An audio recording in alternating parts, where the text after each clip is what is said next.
केवल इस बात की है, जो मेरे सामने किसान बैठे हैं ये बहुत ही अनुभवशील किसान है। सभी पढ़े लिखे लोगों ने भी एक बात को मान लिया है कि अनुभव सारे ज्ञान की जननी है। इन्होंने वो सफर तय किया है, जब खेती को सबसे उत्तम माना जाता था, उत्तम खेती मध्यम और नौकरी करना भीख समान, वो वक्त इन्होंने देखा है। और आज पलट कर जो वक्त आया कि उत्तम नौकरी और मध्यम और खेती करना भीख समान, बिल्कुल उल्टा हो गया। उसका उल्टा होने का जब का आप देख रहे हैं कि पहले खेती करते थे तो उपज बहुत कम होती थी, लेकिन किसान बहुत संतुष्ट था।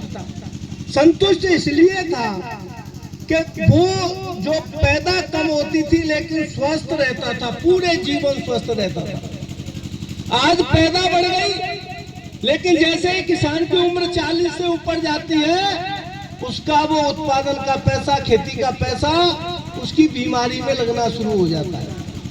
70 साल के 80 साल के लोग खेती करते थे और कभी थकते नहीं थे। मैंने उन बुजुर्गों को देखा है जो 80 वर्ष के गाड़े में चौंके करते।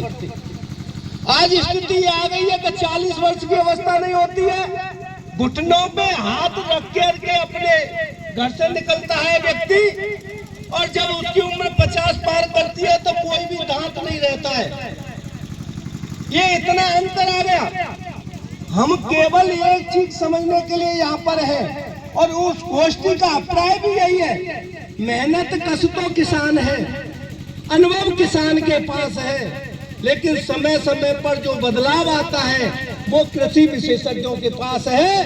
अगर इनकी सलाह और किसान की मेहनत जुड़ जाए तो किसान उत्पादन में बहुत निरंतर प्रगति करेगा।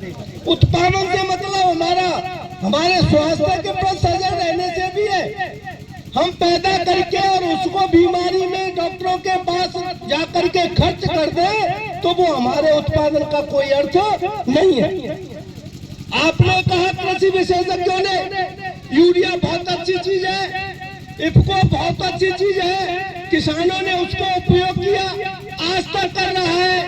आज आप विशेषज्ञ कह रहे हैं कि उसमें जहर है, वो उसका उपयोग कम करके नैनो यूरिया और नैनो डीएपी का उपयोग करना है। इसको चलने में कुछ समय लगेगा, और जब ये चीज हमारे अनुभव में और हमारे विश्वास में खरी उतर जाएगी तो किसान की मेहनत तो किसान स्वयं करता है, समय समय पर आपका सहयोग भी लेता है। केवल इतना अंतर आता है कि हम सुनने के लिए जो हमारी एक गोष्ठी हो रही है, इसके लिए मैं बहुत ही रामवीर सिंह जी का भी आभार व्यक्त करना चाहूंगा कि वो कृषि विशेषज्ञों को और किसानों को जोड़ने का सेतु का काम करते हैं, और आमने सामने बैठ करके बहुत सारी समस्याओं का हल हो जाता है। नैनो यूरिया, नैनो डीएपी के प्रति जो हमारी भावनाओं में बदलाव आने की बात है वो विशेषज्ञों के द्वारा ही होगी। उसको हम अपनाएंगे, और जैसे अपनाने में, क्रियान्वित होने में हमारे लिए सुलभ होगा